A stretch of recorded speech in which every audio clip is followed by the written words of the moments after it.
நான் கேட்டு தாய் தந்தை படைத்தாரா? இல்லை என் பிள்ளை என்னை கேட்டு பிறந்தானா?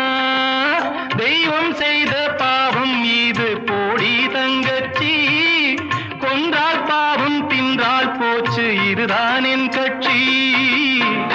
ஆதி வீடு அந்தம் காடு இதில் நான் என்ன, அடியே நீ என்ன ஞான பெண்ணே? வாழ்வின் பொருள் என்ன, நீ வந்த கதை என்ன? தெய்வம் தந்த வீடு வீதி இருக்கு,